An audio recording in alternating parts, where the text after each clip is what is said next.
All right, well, here we are and welcome. And I had a quick second with just Melissa and Lori, and I have to be honest, I might go rogue and I might say Lori and Melissa.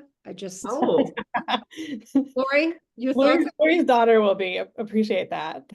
do you know what she's Go first? she's like, why is Melissa always first?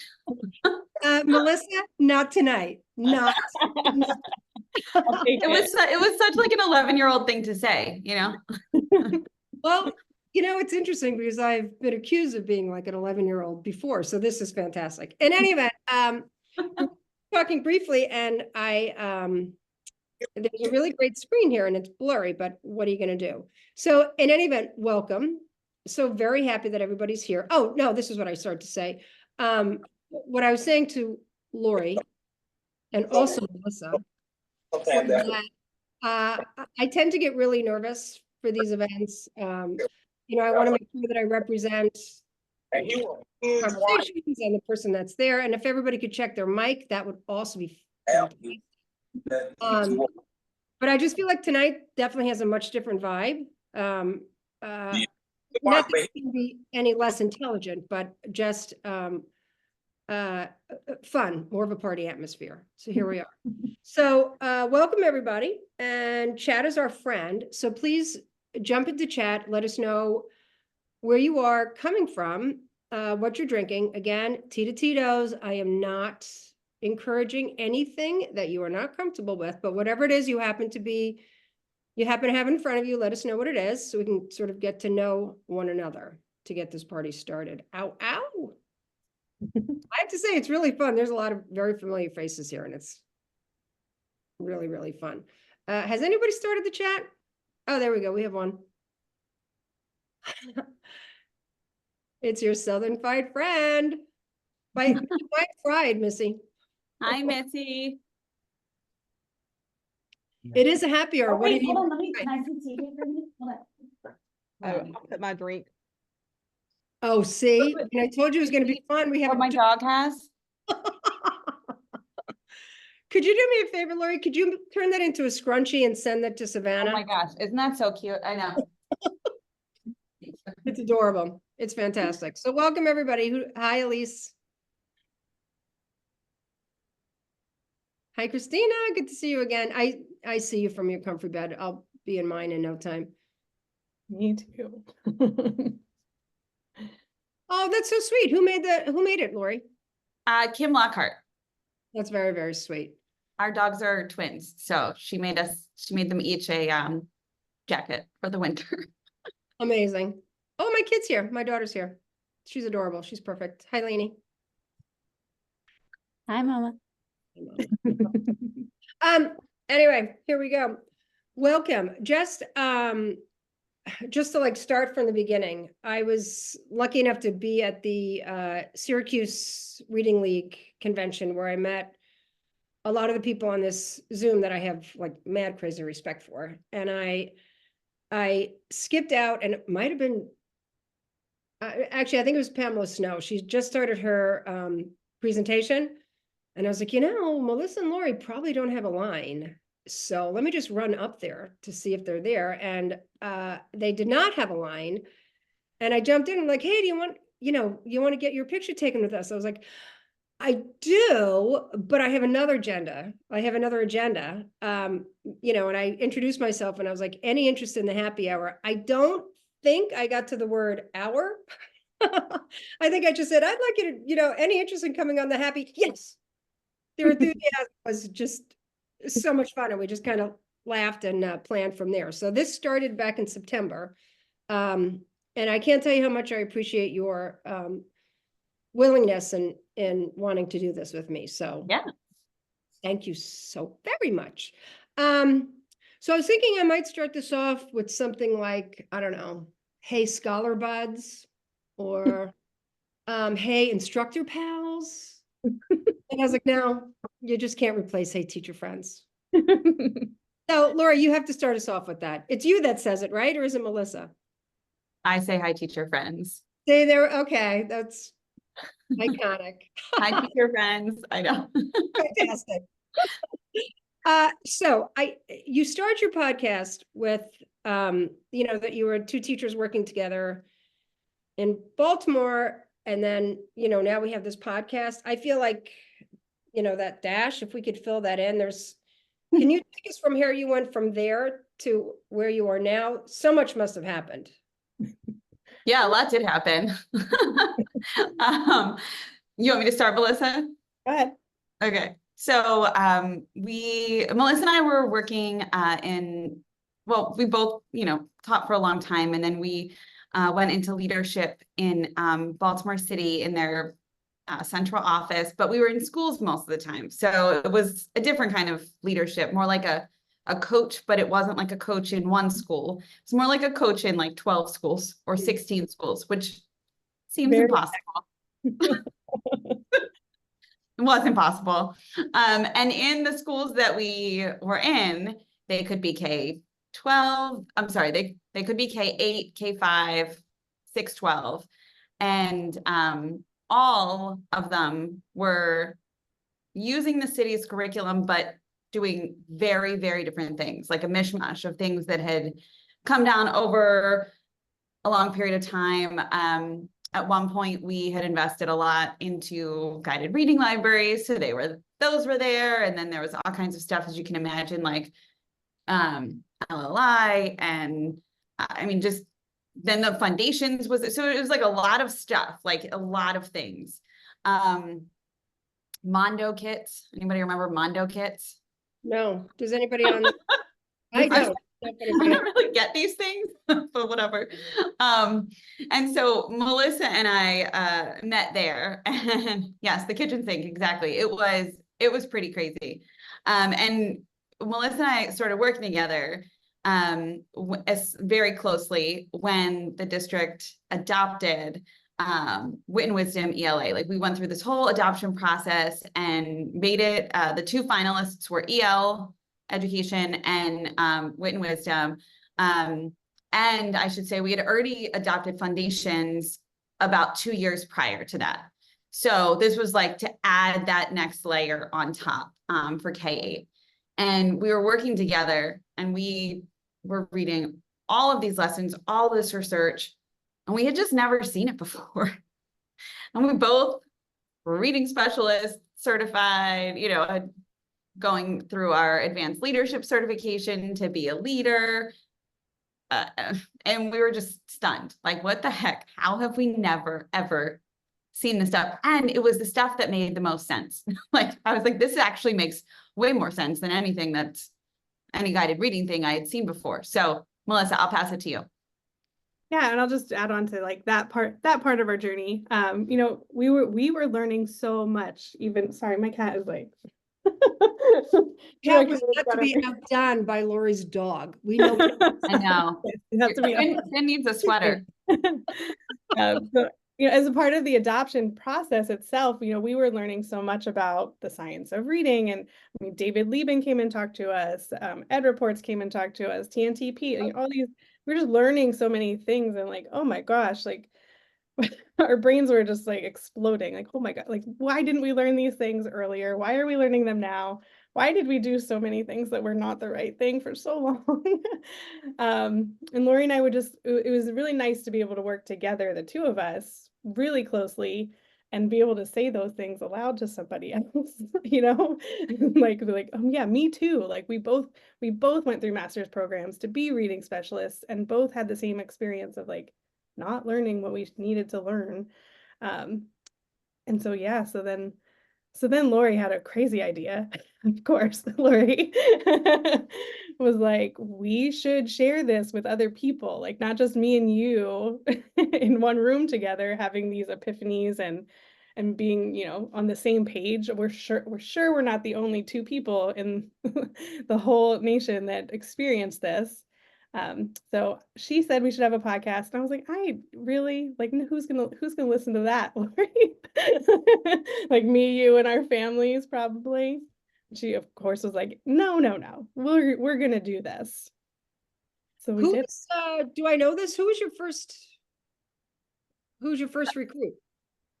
Who's your first guest? So I I talked Melissa into it. And then as I was like, Melissa, we have to do this thing. She's like, well, I do have like some podcast equipment in my basement, like a microphone and stuff. I was Who like, doesn't? Melissa, who doesn't?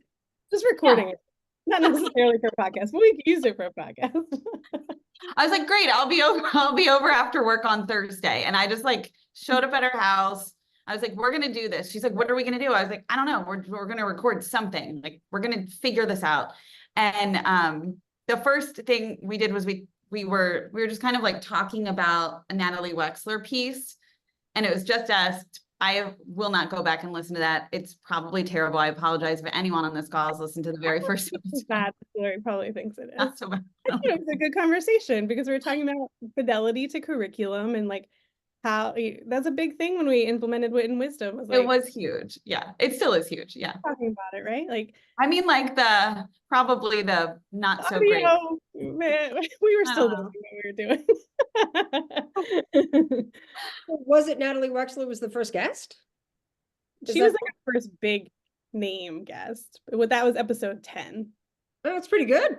Yeah, we interviewed like kind of people who we knew and just kind of practiced, which was really neat. And everybody was very kind, and allowing us to practice, and just, I mean, we recorded and put it out as episodes, but we were just trying to figure it out.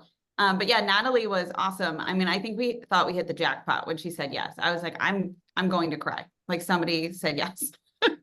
She is, I have to say, I love this community, like so very much. And I love the mission behind the community, but, I've met a couple of people, but Natalie Wexler she came on twice this summer and like, she just has, one goal, and that's to just get everybody doing the right thing. And I feel like she would just come on every week if you asked her to. She's so generous. How many times have we had her, Melissa? 3 or 4? At least No, 4, because 4, yeah. yeah, Well, and, you're right, and Virginia. She's very kind. yeah, and you did the book study this summer. And then she came Yes. back. Yeah, we did with the writing revolution. I'm sorry, with the knowledge gap. Oh no, that's 5 because she did the knowledge gap book study with us. So she That's did 5 that. Oh, Mhm. oh, there's a very cute little boy. Oh, don't let me want to say hi. What's his name? He's supposed to be in bed. What's this? This is Elliot. What's his name? No, I like to feel alive. Elliot. Elliot, go to bed. We I'll love be right you. Actually, Lori, I feel like you might have answered one of my other questions. When did you feel like, okay, this is a thing? Like, this is actually going to be something? I think when Natalie Wexler said yes, like even at episode 10, it gave us a huge boost of confidence. How like you just kind of need sometimes someone to be like, yeah, keep going. This is like, that was the boost I think that we needed. Yeah. Hi, Melanie. It's nice to see you. And so that was really great, like to have that boost. But I think as our numbers kept climbing and we kept kind of like looking at the metrics of, like, what does it mean to be in like the top 1% of podcasts? What does it mean to be in the top 5%, 10%, 20%? And I mean, in the beginning, it was just, we're very excited to have like 10 downloads. And then like, it was 100, 200, 500. And one summer it like went up a lot. And then, the school, it kind of, as you all can imagine, it's like a roller coaster during the school year. And then the summer it goes up way high because teachers really, really, really want to learn during the summer. And like, we're right too. We're like, yes, summer, there's so much time. And then, December, it's like not great, and there's different months that kind of like plateau. But I think as the numbers kept going up, Virginia, we were like, oh, like more than like our families are listening to this now. So this must be legit, like, and we just kind of kept motivating us to like see how many people were listening. So I don't know why I'm doing this. I feel like it's almost impolite, but as I'm asking you the question, I was like, oh, I have my own answer for you guys, which, who does that? But when speaking of this summer, when I listened to, and tell me the name again, the the podcast that essentially gave the history behind Science of Reading? A novel idea. Yes. That was so well done. And I was like, you were pulled in as the experts. I know I we were was- on the other side of it. You really, like I was, I found, thankfully for me, I found you guys early in my journey. And you have, you know, you've got me, you know, I've learned everything from you. I really have. And so when I heard that, I was like, that just felt like such a pinnacle moment for me, for you two. How did that feel? Aw. being there? It is funny because I feel like we're so used to asking other people and trying to learn more and more and more. It's almost like we forget that we have learned all of these things from all these people. So yeah, it's nice when we get to step back and share what we've learned. Yeah.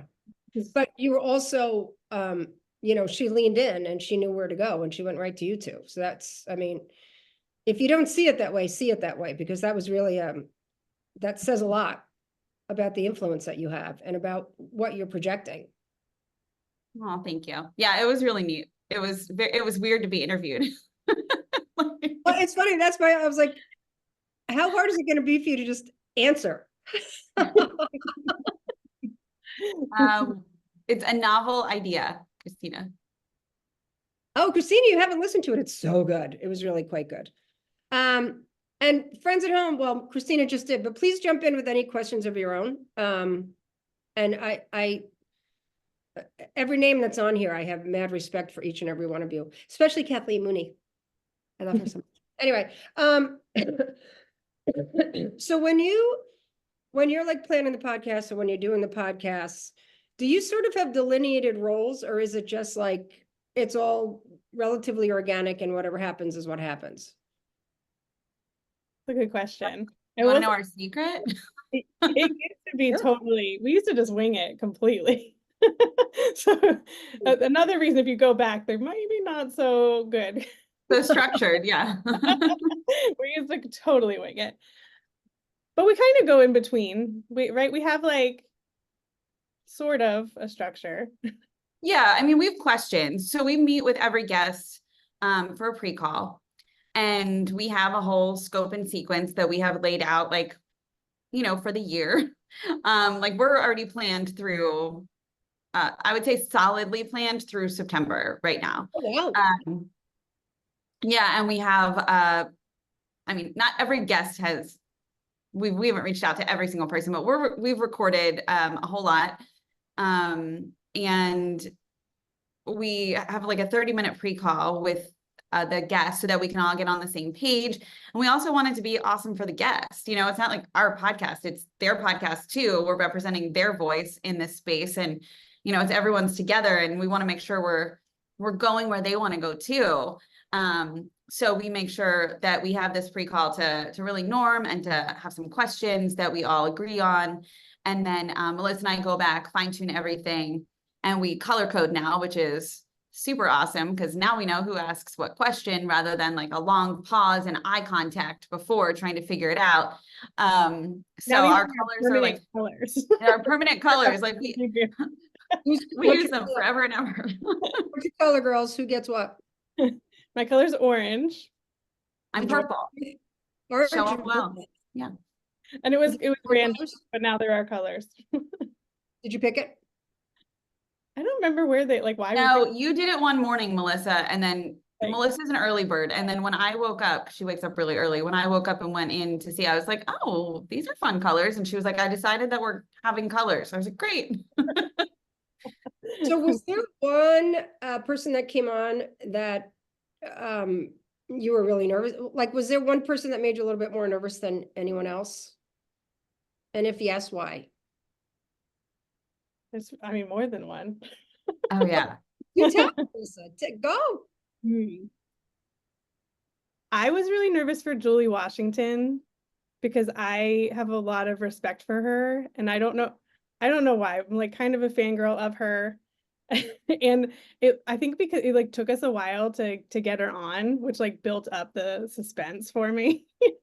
But I I was nervous for her. Like, I was like afraid we were going to say something dumb. And she's like really smart. And she wasn't going to laugh with us. That's kind of how I felt. Um, but yeah, for certain, like, but it was also the fangirl part of me too that was just like nervous to meet her. And Did you Totally. shed a tear when she said yes? didn't I? I think I You did. did. You texted me and I think you When said, we right? got a You said I response cried. from her, I was like, oh my God. Yeah. Who was yours, Lori?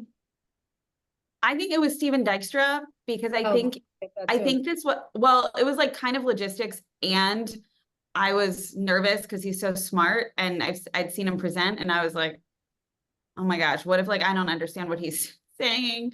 But And you know what happened when we emailed him? he was like confused about like how to actually podcast. He was just like, call me. He was like, call me. Here's my phone Call me on number. the phone, and we were like, I don't think that's Okay. not really gonna be, that's not gonna work. We did just call him, didn't we? Oh yeah, we just called him. We were like, hey, listen, like we'll just like we have to like tell you what a podcast is.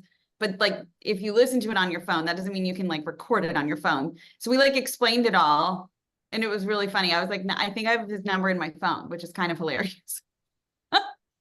You know, it's so funny that he's one that you bring up because I have to say I remember that episode well. I can remember driving to work and you know, so much of this literacy conversation, like I'm always like I'm always like really encouraged where we're going, but I'm always reminded of where we are and where we've been.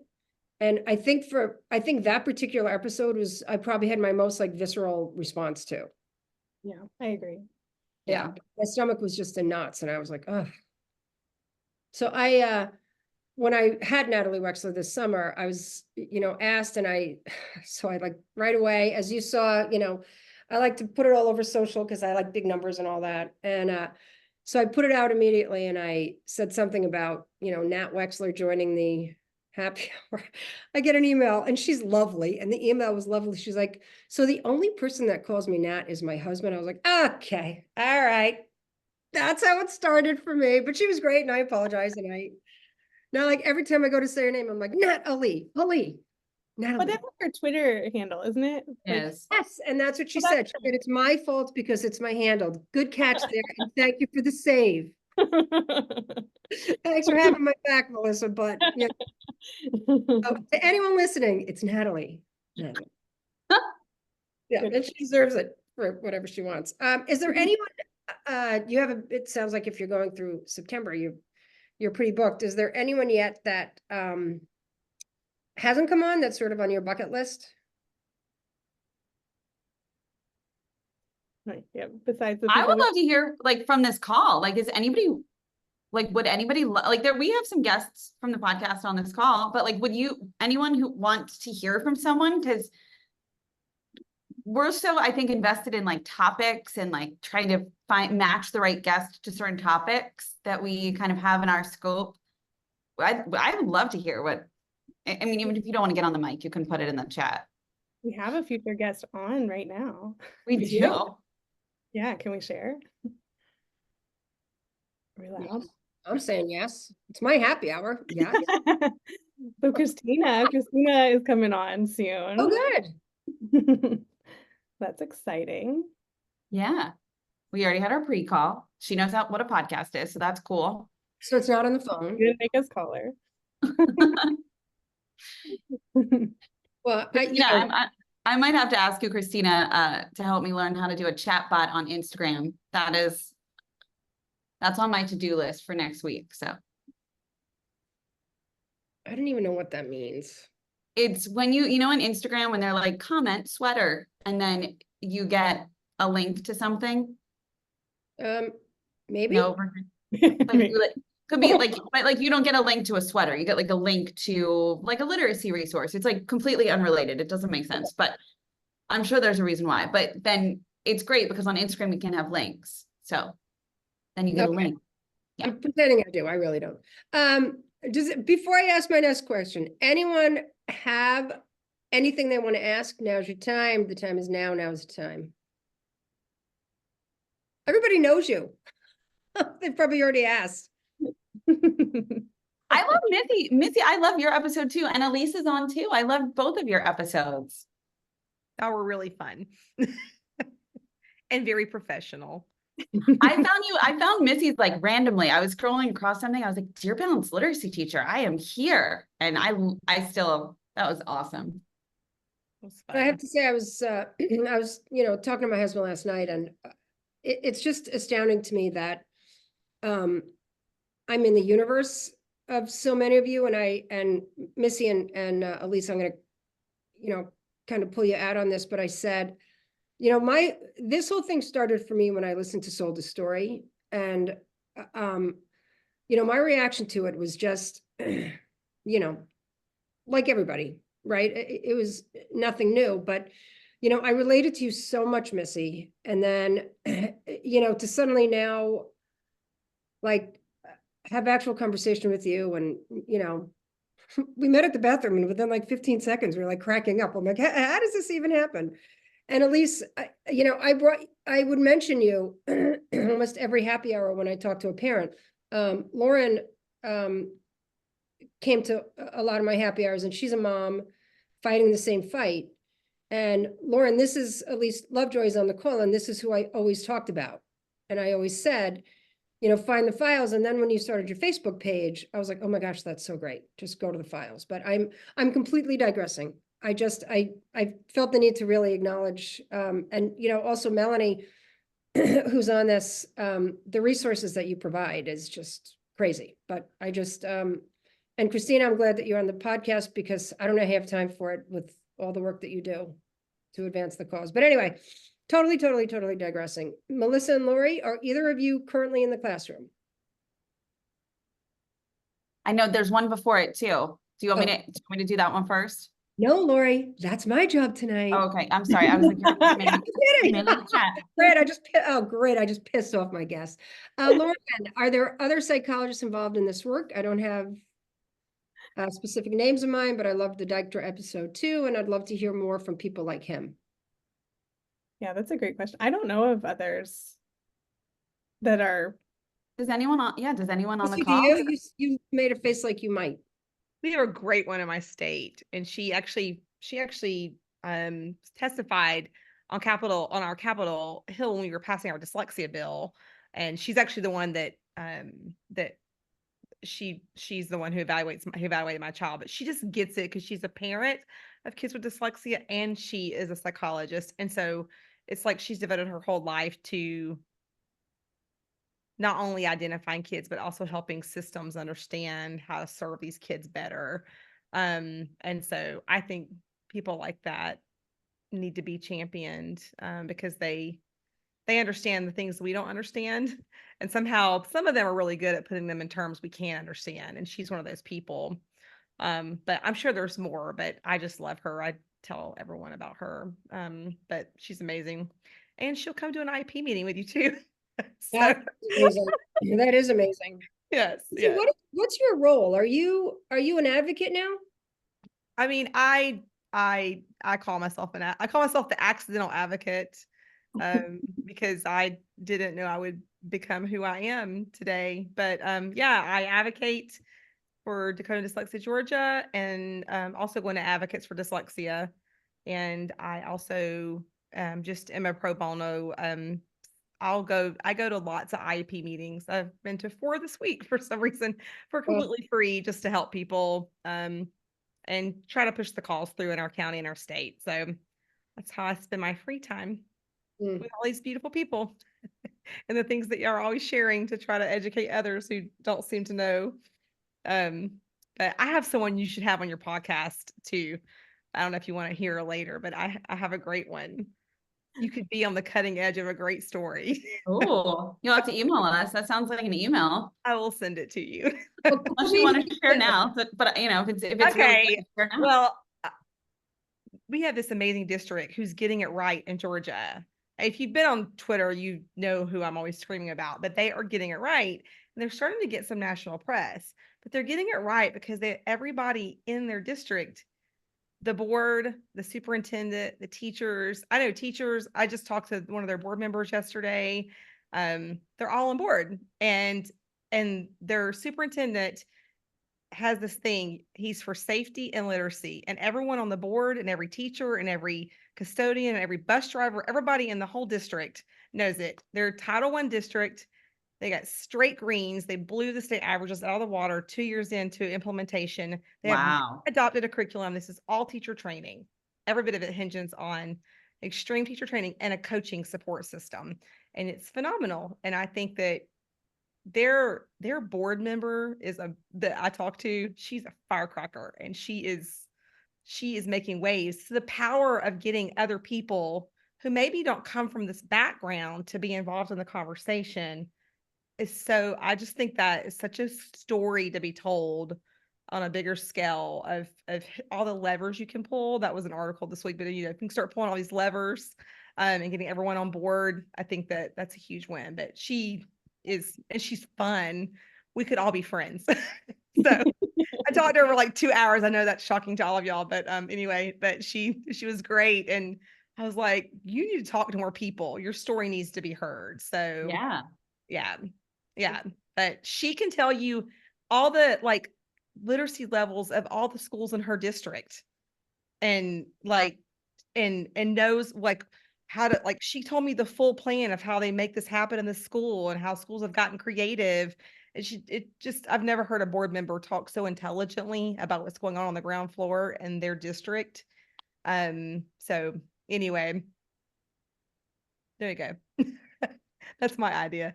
Hellraiser. Amazing. That's funny. It's nice to hear good stories that are happening out there. I'm glad you shared a good one. Yeah. I wrote it down. Hellraiser was said with all due respect, Missy. I think it's hilarious. Oh, that's a good thing. It Hellraiser. is good. Honestly, I think everybody on the call is a Hellraiser. I Really, agree. you have to be, which is a little nuts. So earlier on, when I first started this, and I became involved in the What I Should Have Learned in College page, I had a conversation with Donna Height-Manick early on, and she's been at this a long time. And she's been, speaking of advocacy, like she's been a one-woman show for a long time, and now, the swell is behind her. And she had said early on that she's afraid that it's, I can't stand the expressions pendulum swing. And again, going back to that podcast about the history, anyway, I take it all back. Let me just start over. Her thought was that, it still might not be enough to truly get it right and truly get rid of the, Lucy Calkins influence. And every person I talk to, I ask them what they think. Do you think we are truly marching forward, or do you think, if history has shown us anything, it might be stalled and stunted and, whole language, feel good, everybody needs to love reading, starts to, creep its way back in? Yeah, it's a good question. That's I mean, two I think questions from you, Melissa. like when you hear like a story like Missy just said, it seems like, of course we're going in the right direction. Like, if you're doing the right things and our kids are reading, I don't even know what else to say. Like, it just seems like, yes, of course, that's the right way to go. I feel like it's more of the adults who are having debates over it that continue the pendulum swinging, when like if we are just doing the right stuff and stop arguing over it and trying to be the smartest person out there. That's how I feel. I know Lori and I, when we get guests that want to just like cause controversy and have debates, it's like we're not about that. We're like, we just want people to learn more. Like we don't want to just stir up the dust even more. We just want to keep learning and sharing that with other people. That's all. Yeah. And then you'll notice too, like we try to stay out of the stuff on social media, like I think one time we both got into it and I was like, never again. Like we just have to keep uplifting the good. It's like you learn once and you're like, all right, not doing anything except for ruining an hour of my Saturday. But yeah, I mean, I feel like it's one of those things that once you know, you can't unknow.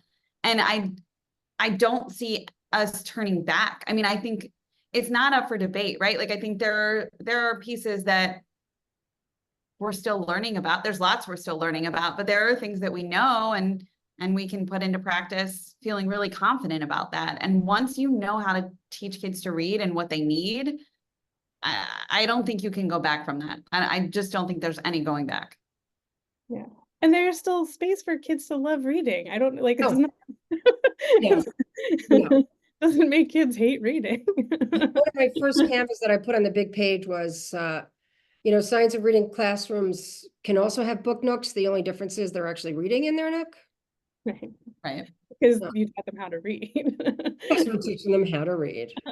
Yeah. Yeah, Christina had a good point when you were asking about possible podcast subjects, and she said there's a big community of teachers who feel alone because they're the only ones in their school implementing structured literacy, and that might be a good idea. Because Christina, I completely agree, and it's so hard to be the lone voice. I've been there, but like you said, Melissa, once people know, you know. And anyone that it took nothing for me to get, my closest friends on board, and they're like, yeah, it's just, we're teaching them to read. But there's still a lot of lone voices out there, and I think that's a really good idea, Christina. Yeah, there really are. I mean, we get inboxed all the time, like every day. Teachers ask us like very specific questions, like, oh, I'm a third grade teacher in Canada. I'm a third grade teacher in Australia, and I have this question, like whatever it is. And I always it makes me so happy that we're here, but also so sad that like they don't have a teacher friend like I did sitting in that room, right? Like with me to talk about it with. And so we respond to everything just because I feel like it's so important to not allow anyone to feel alone. Right, agree. And we're talking about teaching kids to read. That's it. Right. Like no one should ever feel alienated or alone. And they do, and I have. Because we want to get kids to read. Like, that's it. It's not that fancy. Like, that's it. That's our bottom line. Yeah. But, what do you see down the pike? What do you think our next big thing is? I knew you were going to ask this question. I don't know how I knew. Because it's the question I asked Doug Fisher, right? Remember? Do you remember that one somewhere? Melissa stalked him. No.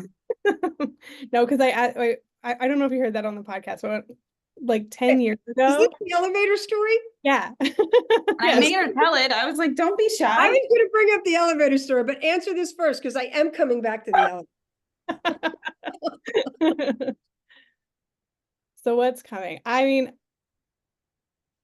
I don't know that I really know, but I would say the thing that I see us talking about more right now, even in our last couple episodes, is just this idea of not separating everything out in reading. So you don't have your phonemic awareness time and then your phonics time and then your vocabulary time and then your comprehension time, because it's also tied together. And we should be integrating, even when you're teaching phonics and they read a word, like what does that word mean? That's part of mapping that word, and that's vocabulary. So I think for me, that's one of the big things, because I think people are learning about it sort of separately and not necessarily bringing it all together. Right. Yeah, I agree with that 100%. And I'll add, I also think that as we're learning more, I think we're all going to start a revolution. I think as we build this community, we are going to stand up as educators and say, we demand better. We cannot keep teaching with the materials that we have that are not teaching kids to read. And, even looking at kids who quote should be able to read in, 6th, 7th, and 8th grade, if we're asking them to read books that are not even worthy of being read with a teacher, they're, in 7th grade handed a book that is on a 4th grade level to be read independently in a book circle. That's not that's not exciting. I can't imagine that's fun for anyone in the class, right? That's not fun for students who are sitting there reading independently. That's not fun for their teacher who has to manage like 6 book groups with different books that are, I don't know, hopefully you've read, but that's really hard to keep up with, you know, if you have that running all the time and then coming up with tasks for each one. I just think there's going to be a revolution where it's like we stand up as educators and say, like, we demand better, we want better materials, we want better training, we want, and it needs to start like pre-service. But I do think the start's going to happen in schools because and then like it'll kind of wave out. I just, from what I see on social media, I love seeing when teachers say that they are like standing up and saying like, you know, this isn't aligned, and, you know, in a way that people can receive, especially in schools where it's not known yet. And I just think we need change makers, and that's what I think is going to be like the thing that really gets us to the stop of the pendulum. I totally agree, Christina, 100. I agree. But, you know, we're all gonna do what we have to do. Totally. I agree wholeheartedly, but, you know, there's also the, you know, now the involvement with, you know, the state's getting involved. Emily Hanford is actually not a big fan of that. But, you know, far be it for me to disagree with Emily Hanford, but I think that I may. What's your take on the state involvement? Oh, I think if we don't have state involvement, I don't know that we will get change. I also think it's a double-edged sword. It makes me nervous that it's just going to be another checkbox, and then we're going back to the pendulum, right? Like, oh, and they did this, and now we're doing that, and it's new curriculum, and here we go again. I mean, because, you know, we heard that a lot in Baltimore as we were working on implementation, like, oh, well, this will be out in a few years, so why even bother to learn it, you know? And I get that, like, it's a real feeling. And even like looking in the book room, you know, when you're looking in a book room, it's like just so much stuff. So yeah, I just think the state stuff is a double-edged sword. I think they have to be really careful. And I really think if states are going to do it and do it well, they need to really attend to the entire reading rope, and not just focus on teaching phonemic awareness and phonics and only affecting 30 minutes K2, because that's not going to make the change that we need for every kid to be able to read, like Melissa said earlier. Did you want to What do you add? think, Melissa? Yeah, I mean, same. I mean, I think it can get tricky, and I don't know all the details of some states and what's happening, but I know that it's not necessarily the best in all states with what's happening. But I do also know in Maryland, like, that's what we know. And I know that the state did not step in. And then, you know, we have a district that adopted units of study. What was it, 3 years ago, Lori? 2 2 years ago, just adopted. Not very long ago. I mean, we knew what we know 2 years ago. Exactly. You know, so that's scary when you have districts who are like doing whatever they want and don't have a state to step in and say, no, absolutely not. But I know it can backfire too, and not necessarily be done well. Right. Yeah, my take, it's sort of embarrassing that they have to. We shouldn't need them to. Yeah. They did have to. And things are starting to happen because of it. But, you know, Lori, I agree with you with like teachers, but there's also that mom army out there that has been such the change agent. Yeah, absolutely. Yeah. Miss Annalise, and also Jessica Warner. Well done. Where's Jessica? I'm looking for you. She had the courage and she spoke at a December board meeting, and her last line was no excuses. Oh, go Jessica. Oh, Jessica. Where at?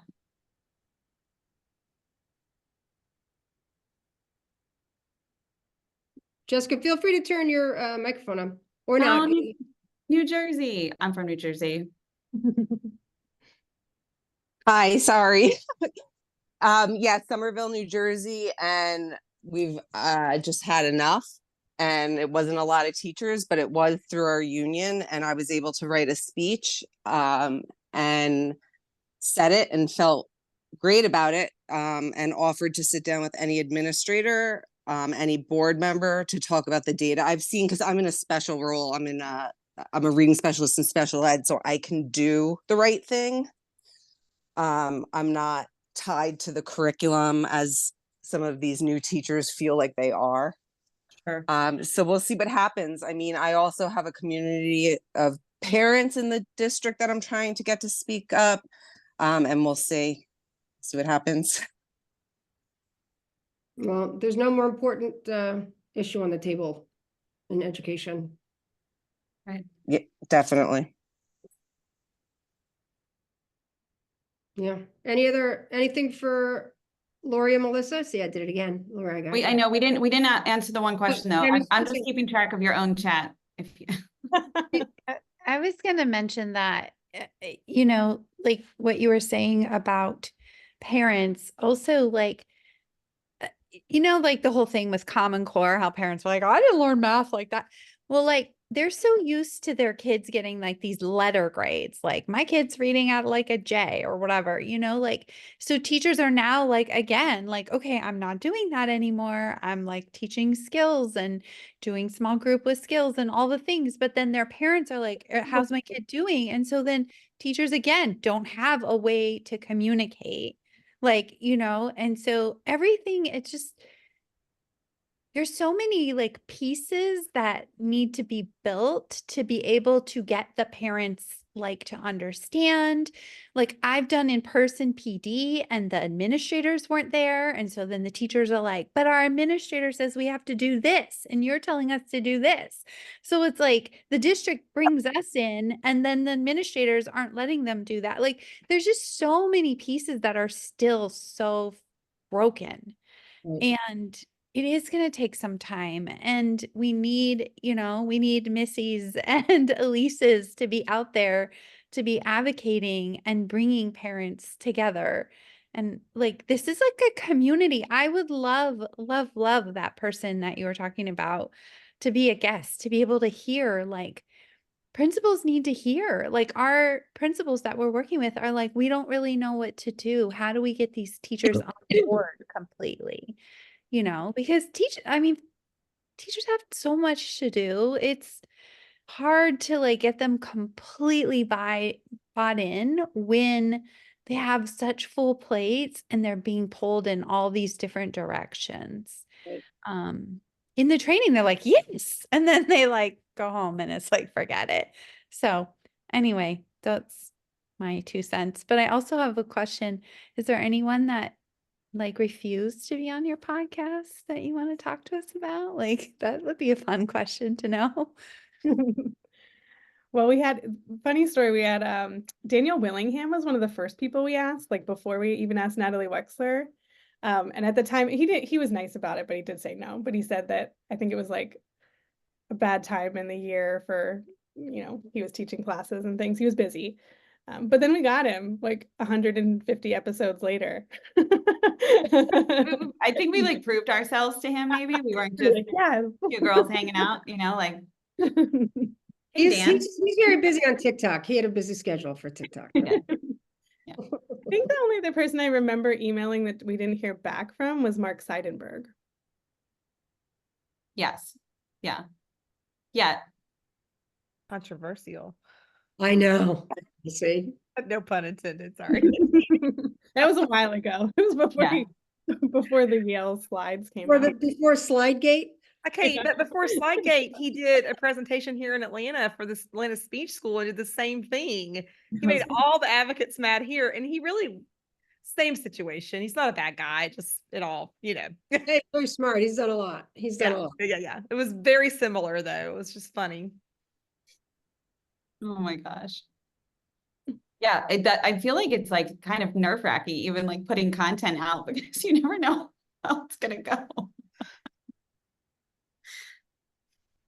Poor Mark. What question did I miss? I'm sorry. I apologize. Oh, it's fine. I just want to make sure. So Susan, I hope you're still here, Susan. Asked, are we currently in the classroom? And I just want to make sure we answered her question. That was the only one.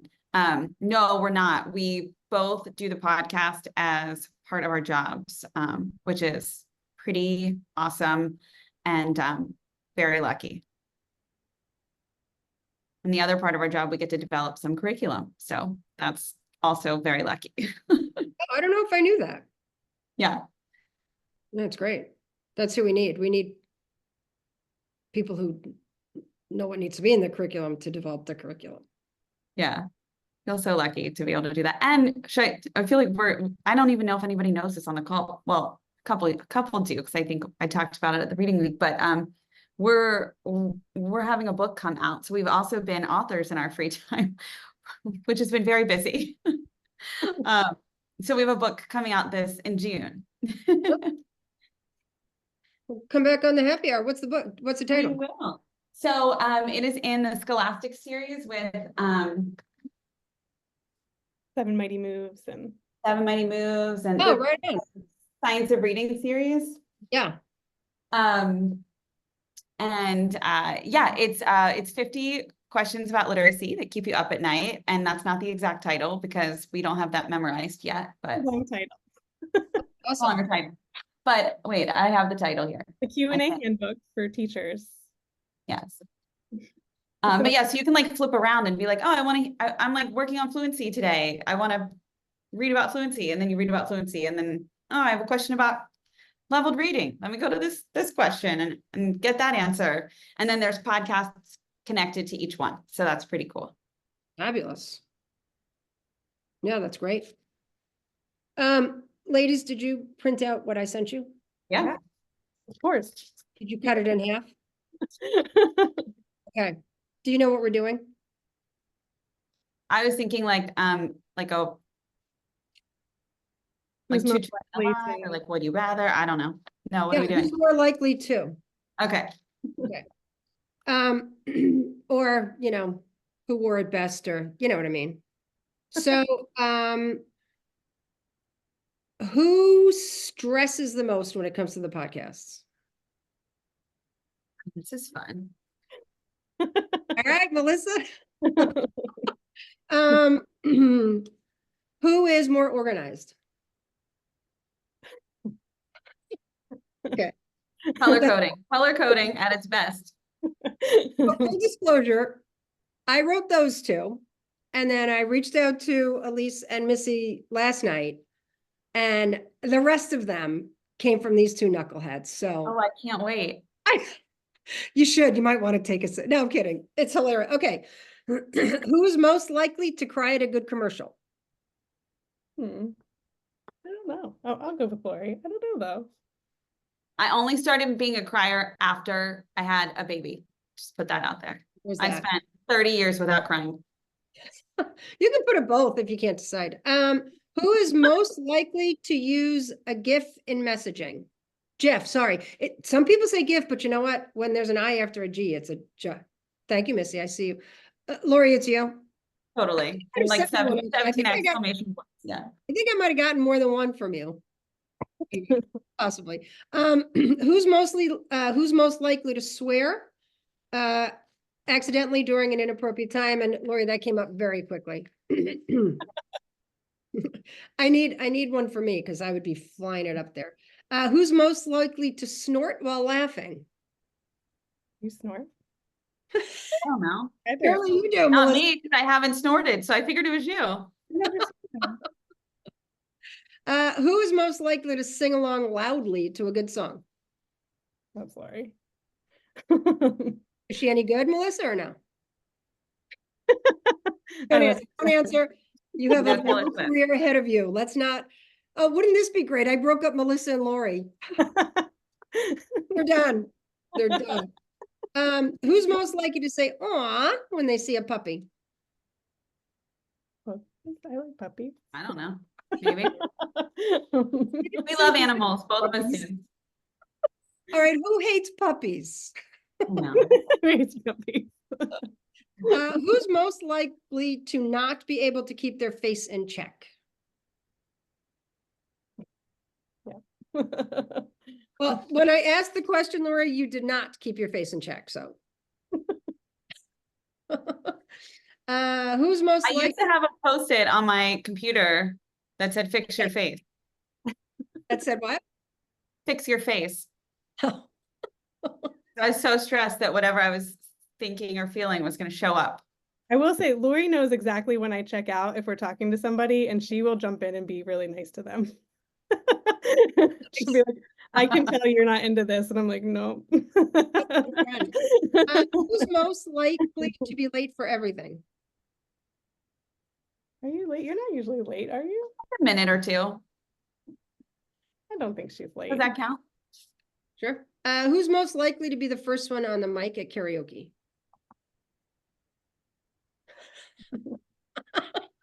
Who's most likely, I feel like I can answer them now. Maybe I should have sent everybody an L and an M. Who's most likely to laugh in a serious moment? Lisa. All right. Who's most likely to, Elise or Missy? I don't know which one of you wrote this. Who's most likely to forget to pick up their kids from school? I feel like both of us if we're working. I know. I can't imagine. Make sure one of you picks up the other one.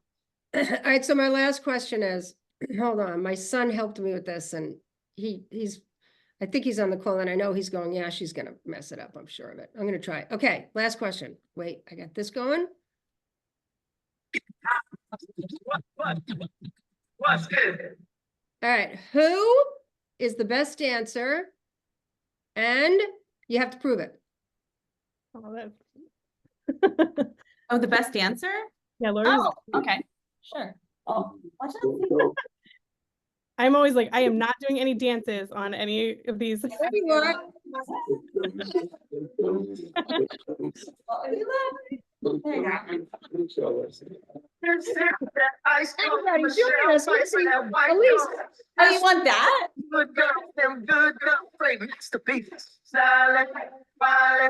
feel like you like that I did ballet first. Yeah, I like that you went for the classical. All right, Lori, I that was was a dancer for a long time. that was a steal. That wasn't even close. That was an absolute steal.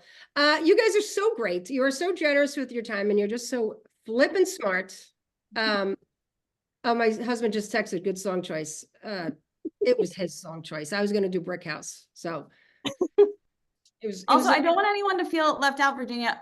I love the idea of the National Board Teacher of the Year or National Teacher of yes. the Year. I Yeah, wrote it down. Perfect. And if anybody wants to let us know anything, like recommend guests, we're here, like email us or message us on social. We love hearing from everyone. Yeah, definitely. Perfect. All right. Any final words from anyone out there? No. Well, look at that. It's exactly an hour. I never like to keep people past their bedtime, which I probably did. Well, except for Christina.